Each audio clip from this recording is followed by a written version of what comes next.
because to you, O Lord, I lift up my soul. O my God, in you I trust. Let me not be put to shame. Let not my enemies exult over me. Indeed, none who wait for you shall be put to shame. They shall be ashamed who are wantonly treacherous. Make me to know your ways, O Lord. Teach me your paths.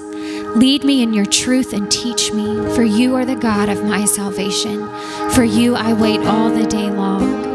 Remember your mercy, O Lord, and your steadfast love, for they have been from old.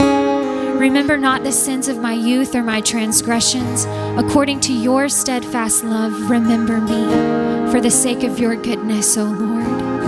Good and upright is the Lord. Therefore he instructs sinners in the way. He leads the humble in what is right and teaches the humble his way.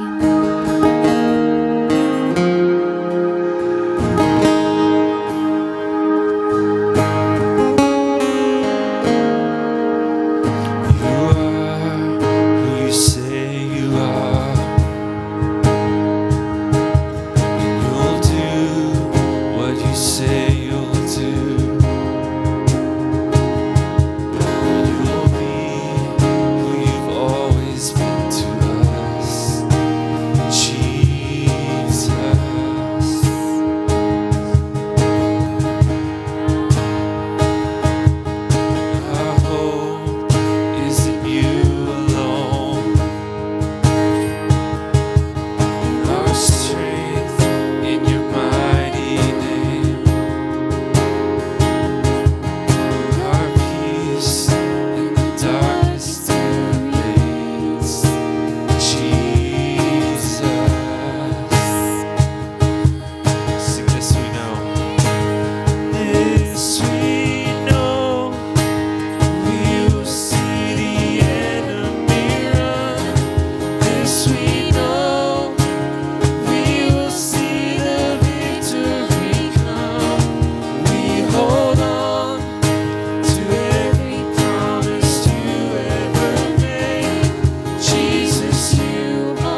trust that you're at work. We trust you. We trust that you're faithful.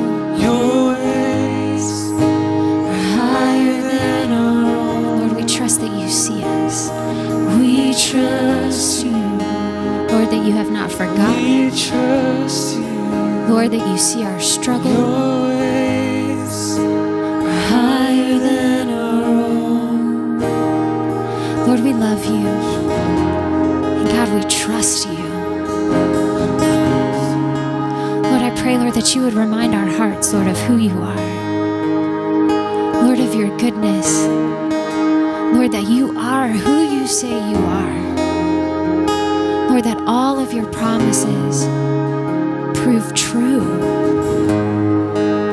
Lord, that you see us, Lord, Lord, in the individual things that we have going on. Lord, you see our struggles. Lord, you see our sorrow.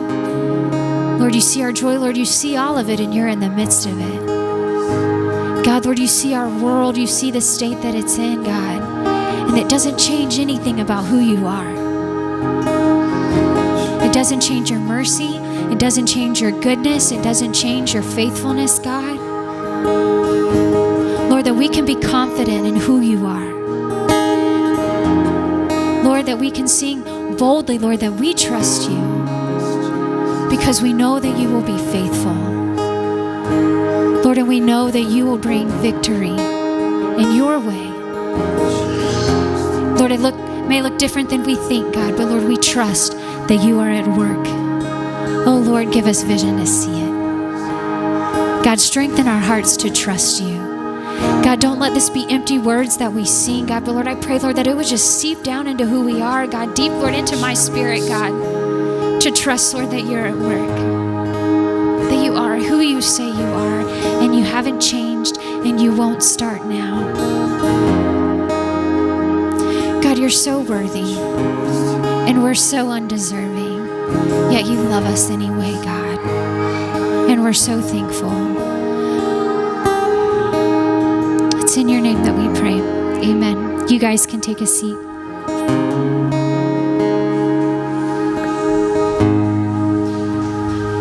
Our reading today is Habakkuk 2, 6 through 20. Shall not all these take up their taunt against him, with scoffing and riddles for him, and say, Woe to him who heaps up what is not his own, for how long, and loads himself with pledges?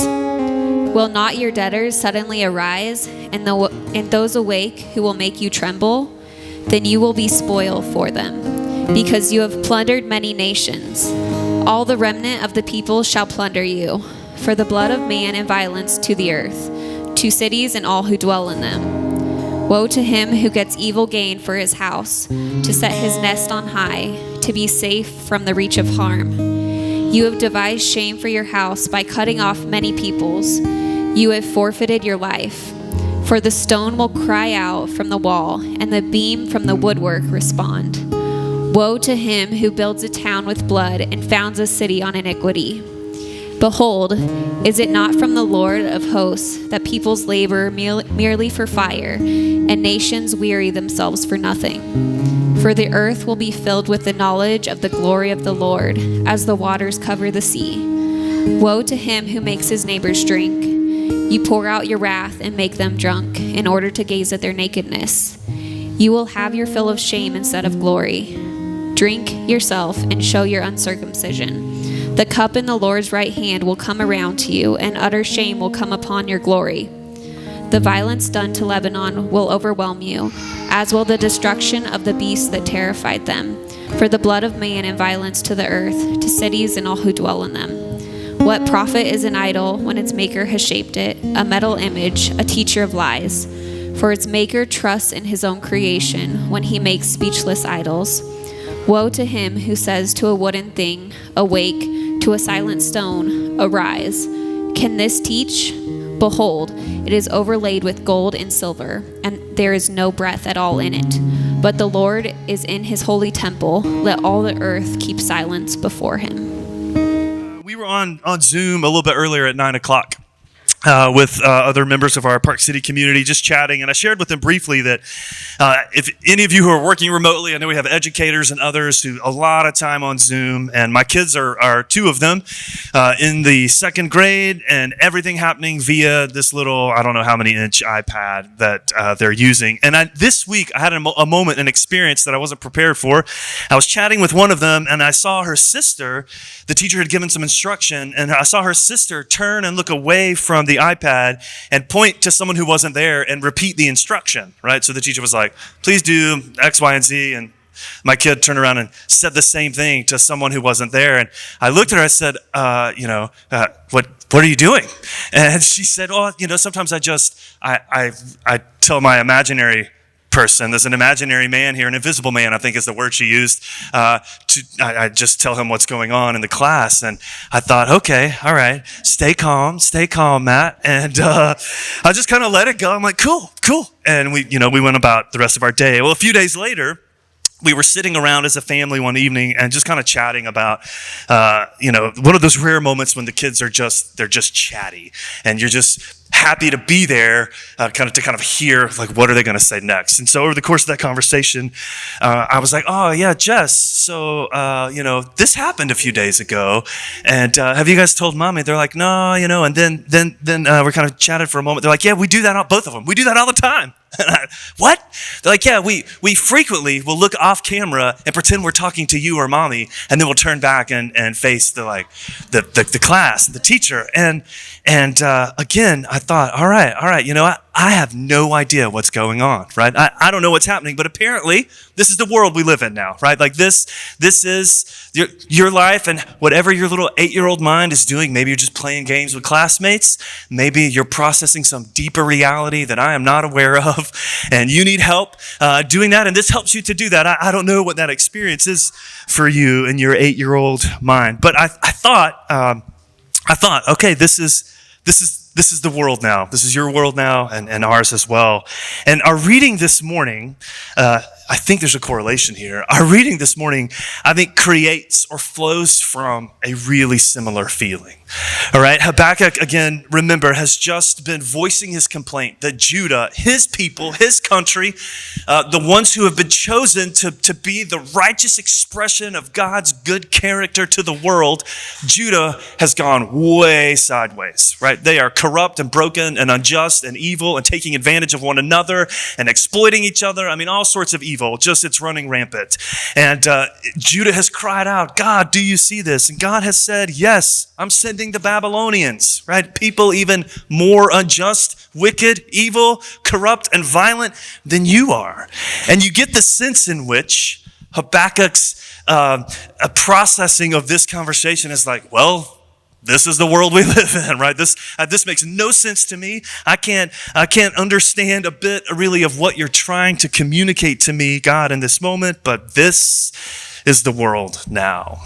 I was driving home from a library near our neighborhood this week and passed a yard sale sign with like the normal information that you would expect, like this is the yard sale and it's at this address and show up between these times. But the last line on the sign stuck with me, and it said in bold letters, our crap can be your crap. Right? And I thought, all right, I appreciate a good, honest sign, right? Like here are people that are they're not sugarcoating anything, right? They're just being honest with me that really what's happening here, what they're inviting me into, and anyone else who will respond, is an opportunity to make their junk, right, my junk. And I feel like Habakkuk again, particularly this morning, right? So this morning, what we read is God's answer to all of Habakkuk's questions. Not just his question about Judah, but specifically his question, God, how are you going to use Babylon, seemingly even more wicked than the people you're trying to correct, to fix? How are you going to fix this with that? This doesn't make any sense. And in his response, God lists the grievances of Babylon, in a sense, affirming to Habakkuk, don't worry, I know full well what is going on. And he lists the things that we read, 5 woes, judgments. But that in this moment, you can feel Habakkuk. You can almost feel him. God, you're just trading one set of junk for another, right? This is the world now. You're just going to trade one man's injustice for another's. And you can sense Habakkuk in this moment struggling with, what's the point? God, where are you in this? How does this work? And maybe, again, I think that is a feeling that you can understand, we can relate to. And maybe all kinds of ways, as we've said previously, maybe in the really big headliney sort of ways, but also probably in the details of your life as you make decisions and process the ins and outs of things that you're facing and experiencing. These questions of God, it doesn't add up. This doesn't make sense. As we sit with the reading this morning, we're going to kind of we are actually going to think about some of the details of the passage, like what is happening here, but then make some application that I hope will be helpful. And hopefully in the midst of this, again, fire and brimstone judgment, find some hope. But I do want to just be honest. I think as you listen to her read, there's some strong language here.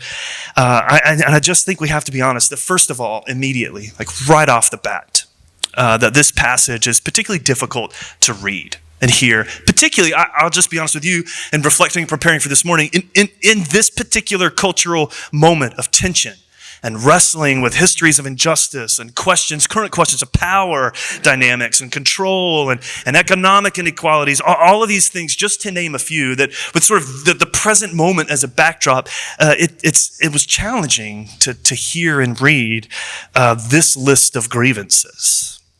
I think also sort of wrapped up in that, it's challenging because, I don't know, I'll confess, I think we're probably prone to read scripture, particularly these kinds of scriptures, from the perspective of God on our side, right? Like particularly nationally, to so to speak, that passages like this, we kind of read them from kind of one particular angle. But I do think, like reading it in preparation for this week, it gave me some pause. This is a list of woes, all right? So these are the things he addresses. There's 5 of them, and the first one in verses 6 through 8 is extortion. Right, that the Babylonians, God is aware, they're taking advantage of people, driving up interest. You'll see phrases like this in the Old Testament, using unjust weights, right? So things are kind of skewed so that the one in charge comes out ahead, right? So there's extortion happening here, and God is calling them to judgment for it. So the second woe, verses 9 through 11, he addresses specifically greed that preserves like the security of the person in power at the expense of others. So the Babylonian greed to kind of build up their own security, secure their own nest, so to speak, on the backs of or at the expense of others, driven by greed. Verses 9 and 11 through 11. And then we move into the third woe. Verses 12 through 13 are just a direct addressing of slave labor, violence, that violently taking advantage of the people whom the Babylonians are overtaking to accomplish their, again, security and economic gain. And then the fourth woe in verses 15. Again, I know it's really dark, but we're getting hopeful. But in verses 15 through 17, the fourth woe he addresses again, which it seems on the surface like drunkenness and violence, like really. But what he's attacking here is the Babylonian sort of practice of kind of invading and then, in a sense, like provoking the people they overtake to drunkenness so that they can then shame them or take advantage of them. Maybe living sort of this riotous life, and kind of inviting them into it, and then in a turn, in that moment of weakness and vulnerability, shaming them and taking advantage of them. And then finally, like where it lands, verses 18 and 19, which really common language in the Bible, maybe less so today, idol making. This list of grievances that God, all right, this is God in the conversation speaking to Habakkuk. I see these things. Right? This is what you're on about, Habakkuk. I see this in Babylon, and he lists them. So as I read them, again, I think kind of back to where we started at the beginning of that list, it's difficult to read this particular list because I think these qualities, these grievances have shown a remarkable staying power throughout human history. Yes, it's true of Babylon, and he is speaking to Babylon, but it's given here in a generic enough sense that this list of injustices finds its application throughout all sorts of expressions of human power and authority throughout history, our history being no exception. And so when I read, again, in this particular moment, reading this list has been, I don't know, challenging or hard. It's interesting to me, again, where he lands, that he lands on idolatry. This sort of list of things, like taking advantage of others economically, yeah. Slavery, yeah, bad, right? Like violence, aggression. But then he lands on idolatry, and we'll reflect more on that in a moment. But here's Habakkuk wrestling. All right, let's just think about what's happening for Habakkuk. He's had an issue with injustice among his own people. God's answer is to send a people for whom this description is a really sort of accurate resume. You can feel Habakkuk. It's like we played a round of this earlier on Zoom. You guys familiar with the game Would You Rather? Yes, right? It's like Habakkuk is caught in a nightmarish game of Would You Rather. For example, would you rather eat 10 raw potatoes or 100 hot peppers? Anyone? Potatoes, yes. Really? All right. Well, would you rather, again, this was a game for my children, would you rather lick a melted chocolate bar off the sidewalk or lick clean an old car seat? Right? Yeah. Right. I'll stop. I'll give you one more. Now that I've totally derailed you and you've lost all sense of concentration. Would you rather cut a baseball field of grass with your teeth or lick up a huge rain puddle? In our Zoom conversation earlier, which I knew this would happen, they took it way too far. They're like, what are the dimensions of the rain puddle? I'm like, really, that's okay. It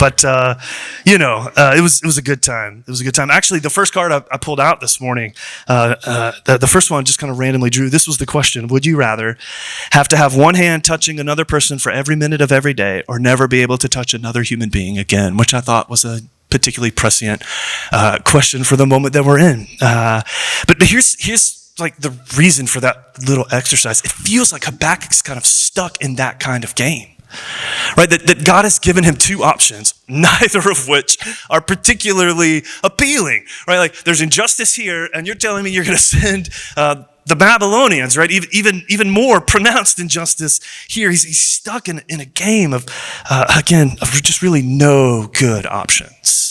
And again, I think perhaps to a much smaller degree, a lot of us are finding ourselves in precisely that kind of scenario. Is there a right answer? And what's the best one? And I feel like I'm choosing between options that aren't good. Neither of them really seem best or reflective of God's character. All these kinds of questions I feel are bubbling up in all kinds of ways, in my life at least, and perhaps in yours. But in the midst of this tension, this struggle, here's God recounting this list, and he lands on idolatry. He lands on idolatry. And here's what I think, for what it's worth, my 2 cents worth. There's this list of grievances, and where he goes is idolatry. And I think what's happening here is just a natural step in a trend that exists in every human heart, which is a trend towards self-promotion. All of these, extortion, greed, violence, arrogance, building our security at the expense of others, all these things are about self-promotion or perseverance, particularly at the expense of others. And what we see happening in our reading and what happens again and again throughout history is that pull of the human heart on a national and geopolitical scale. We're pulled towards self-promotion. But that pull, I think, is rooted just by virtue of its inclusion here. It's not some random, although it is kind of an Old Testament practice and idols as you may think of it, but I think it's a little bit deeper than that. This mention of idolatry is rooted in the sin of self-promotion, which I suppose is what idolatry so often is, a recasting of God, whatever we choose to worship and honor in our image. We do it all the time, again, whether it's national or personal. Interesting to me that God, in his response to Habakkuk, specifically about the pervasive injustice in Judah, in the people who are called to be righteous, the people who are meant to most accurately display his character and image to the world, and now even to a greater display injustice in Babylon, God lands on idolatry. He lands on on idolatry, a move that finds all sorts of expression in our lives, oftentimes in much more subtle ways, but in one sense or another, I suppose, a challenge to the practice in all of us, the tendency in all of our hearts towards self-promotion. It's been true again. It's been true of Babylon in this passage and probably every nation since. We are bent towards self-promotion, which I think leads us to a question that Jim Halpert from The Office has helped me to most clearly articulate. What is going on, right? If you remember the episode, right, it's now a famous meme culture. What is going on, right? Jim Halpert in this moment, trying to make sense, right? The power dynamics in the office are in flux. Who can be trusted? There's people usurping proper roles of authority and placing themselves in positions that they haven't earned and all kinds of things and power dynamics and confusion and transitions of authority and chaos happening. And in this moment, Jim says, what is going on? And I feel again, similarly, Habakkuk. What is going on? God, what is going on? One expression of injustice supplanted by an even greater one. What is going on? I think if we could put a twist on that question, my question to you and to us this morning would be, is there any hope here? This long list of grievances. Habakkuk wrestling with the question, maybe you wrestling with all the questions you see and experiences you process. God, is there any hope here? And I think what we find in this reading, it really is two moves specifically towards hope. One of those moves comes right at the heart. It's just right at the heart, verse 14. Right at the heart of this list. Okay, so again, just by way of context, so what God is doing here is he's identifying, he's almost acknowledging to Habakkuk, I know, I'm aware. But in this moment, he's pronouncing judgment. And in each of these, you could go back and look later, typically in a way in which that the judgment they'll experience correlates to the crime that they've committed. So in verse 8, he's like, you're exploiting others, you're plundering them, you will be plundered. Right? The next woe about security, it actually uses an expression that sounds a bit like if these walls could talk, right? Like you've sort of built your nest. Well, the walls have been listening and it's going to come crashing down on you. You're going to lose the very thing you've been trying to build. And the same thing when he talks about drunkenness and violence and the shame they're inflicting on the people around them. He's like, well, that other foot's going to fall. So again, announcing like one, that he's aware, and two, the judgment will come and correlate to what they've expressed. But right in the midst of that, okay, right in the midst of this list, we read verse 14. A promise. And this is what it says. For the earth will be filled with the knowledge of the glory of the Lord, just as the waters cover the sea. A couple of things strike me here, but one is just its placement in the passage. Woe to you, judgment, judgment. And then the earth will be filled with the knowledge of the glory of the Lord as the waters cover the sea. I think it's just helpful because the feeling can be that injustice is just swallowing the world. And God pushes back for Habakkuk and us on that idea and says, I know that's what it feels like to you, even in this litany of grievances and evil practices. But, he says, but there is another truth. The earth will be filled with the knowledge of the glory of the Lord. It's interesting to me, again, God's answer to Habakkuk is not just that justice will be served, right? That's in the woes. He's like, justice is coming. Right? Like, and God in this sense more generally gives us the sense in which he nudges us to remember he has a very long view of justice. Our perspective is limited, as we've already discussed, but he has a very long view of justice. But his message is not just that justice will be served. God's not just about like punishing evil and wickedness arbitrarily just because, or however we may choose to kind of complete that thought. But something else is going on here. God is, in this sense, telling Habakkuk all of this is aiming at something. There's a trajectory here. This is going somewhere, namely, quite specifically, so that the world may know me. my character, my glory, all the ways it's been tainted and distorted. God says, all of this, my response to wickedness and injustice in the world and in your life is so that my character, which we reflected again the last couple of weeks, one aspect of which is that his ability to forgive outstrips our capacity to understand that character, the glory of that character, would be known and experienced in the world. That this is, again, the arc, I think, really of the whole Old Testament. That's why he chose. We start in Exodus. Like Pharaoh did not know, but God is raising up a people so that the world would know, the nations would know the character of God.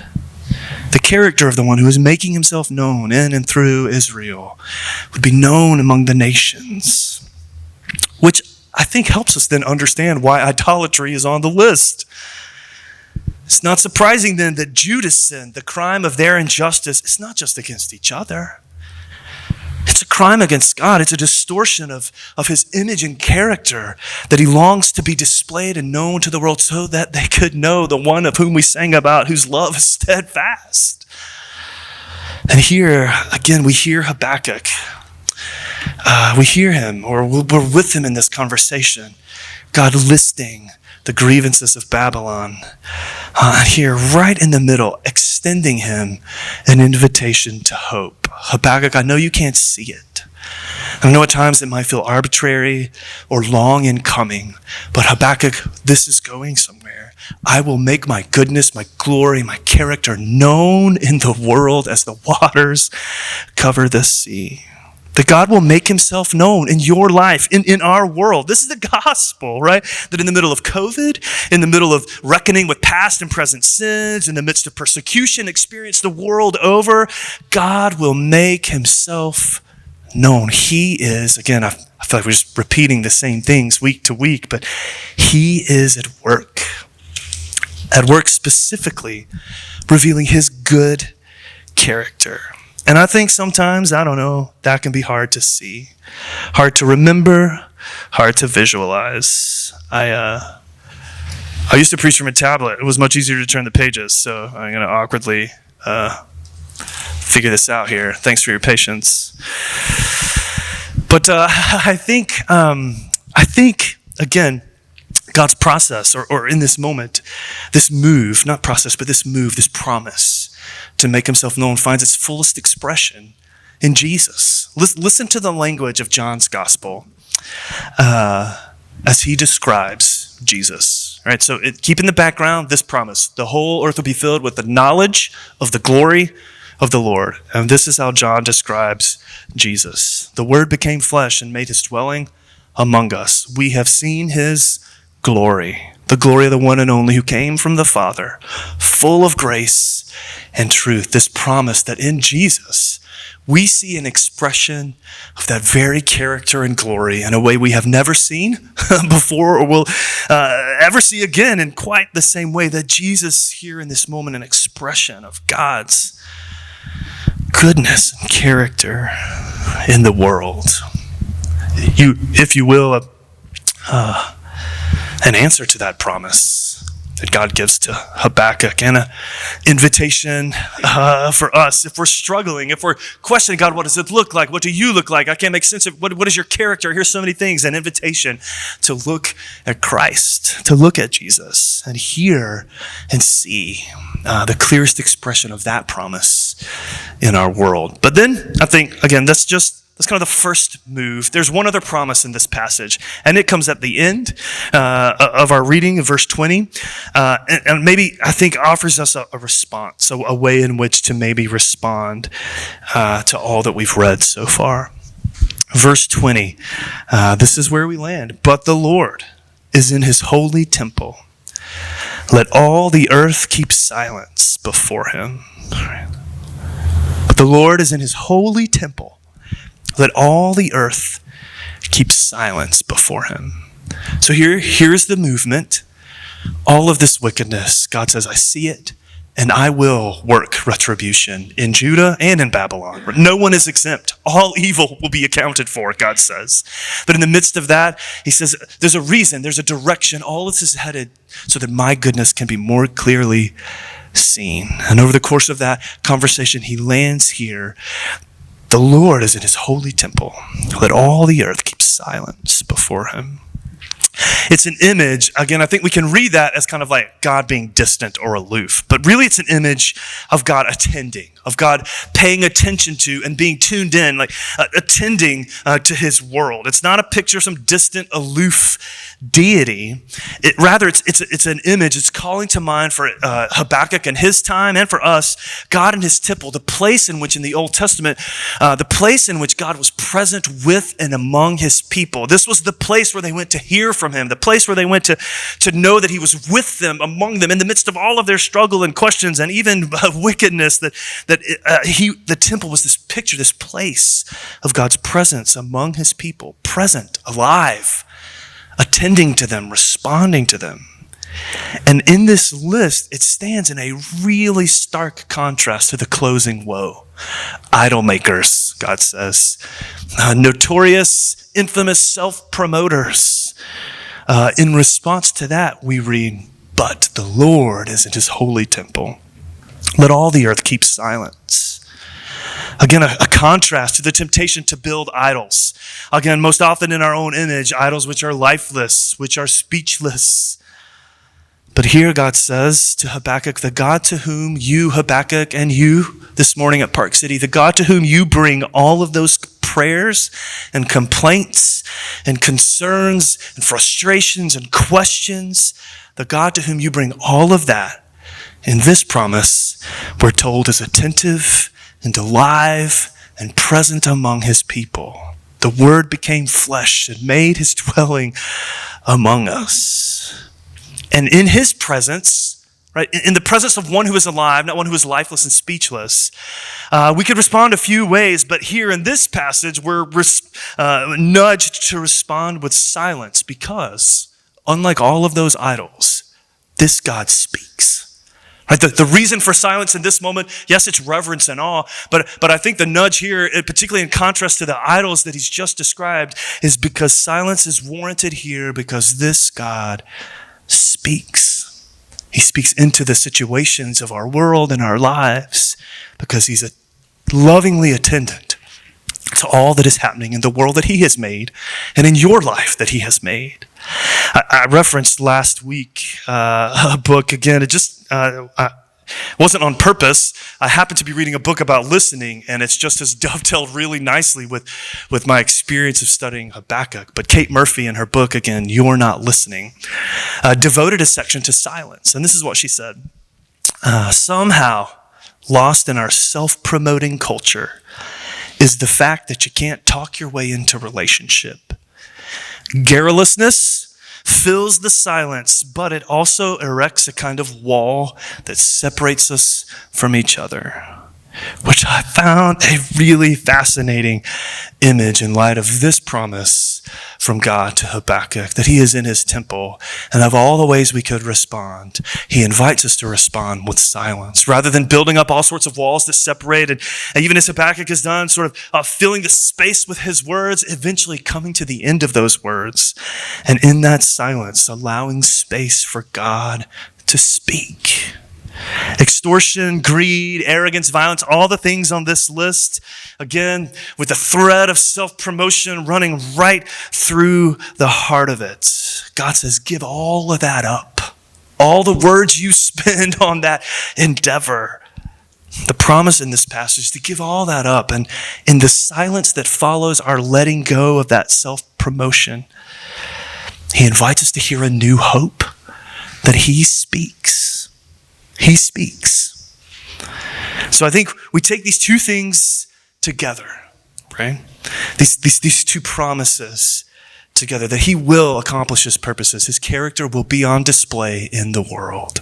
He is at work, even when we can't see it, even in our limited view of justice and time and perspective. God is at work moving his character into greater experience in the world. And in response to that, we're invited to silence, to hear him speak, to let him speak into the moments and places in our lives where maybe these questions seem to be the loudest. It's not